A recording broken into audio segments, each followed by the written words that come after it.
নমস্কার বন্ধুরা, মা ও মেয়ের রান্নাবান্নায় আপনাদের সবাইকে স্বাগত। আপনারা সবাই কেমন আছেন? আশা করছি সবাই খুব ভালো আছেন। আজ আমি আবারও আপনাদের মাঝে হাজির হলাম সম্পূর্ণ একটা নতুন রেসিপি নিয়ে। আজ আমি আপনাদের সঙ্গে শেয়ার করব মোচার চপ, তাও আবার এইরকম গোটা গোটা মোচার চপ। চলুন কিভাবে রেসিপিটা তৈরি করি সেটাই দেখে নেওয়া যাক। প্রথমে একটা পাত্রে লবণ দিয়ে মোচাটাকে একটু ভাপিয়ে নেব। আমি আগে থেকেই মোচাটা কেটে বেছে নিয়েছিলাম। আর এদিকে রেডি করছি একটু চালের গুঁড়ো আর বেসন আর কর্নফ্লাওয়ার, হলুদ, লবণ দিয়ে ব্যাটারটা তৈরি করে নিচ্ছি। একটু বাটির সাইডেই লঙ্কা কুচিয়ে নিলাম। চেষ্টা করবেন মোচার ভেতরের দিকের ফুলগুলো নেওয়ার। এইভাবে একবার গোটা মোচার চপ বানিয়ে দেখুন, খুবই ভালো লাগবে খেতে। আমি ভালো করে ব্যাটারটা তৈরি করে নিচ্ছি। একটুখানি কালো জিরে আমি এখানে দিয়ে নিয়েছি।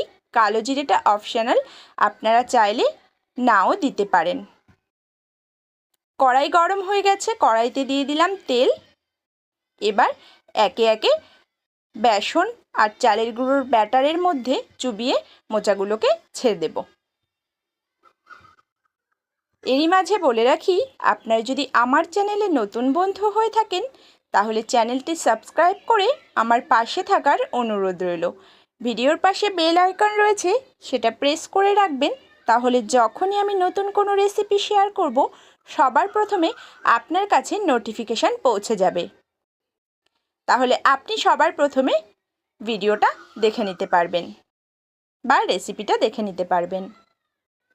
এইভাবে একবার বাড়িতে মোচার চপ বানিয়ে দেখবেন, খুবই ভালো লাগবে খেতে। রেসিপিটি সাধারণ হলেও এর স্বাদ কিন্তু অসাধারণ। বেশ মুচমুচে মোচার চপ খেতে কিন্তু খুবই ভালো লাগে। আমার রেসিপিগুলো যদি আপনাদের ভালো লেগে থাকে তাহলে লাইক, কমেন্ট, শেয়ার করতে একদম ভুলবেন না। আমার এই অতি সাধারণ রেসিপিটি আপনাদের কেমন লেগেছে কমেন্টের মাধ্যমে জানাবেন প্লিজ। আজ এই পর্যন্ত, দেখা হচ্ছে অন্য কোনো রেসিপিতে। ততক্ষণের জন্য সবাই ভালো থাকবেন, সুস্থ থাকবেন। ধন্যবাদ।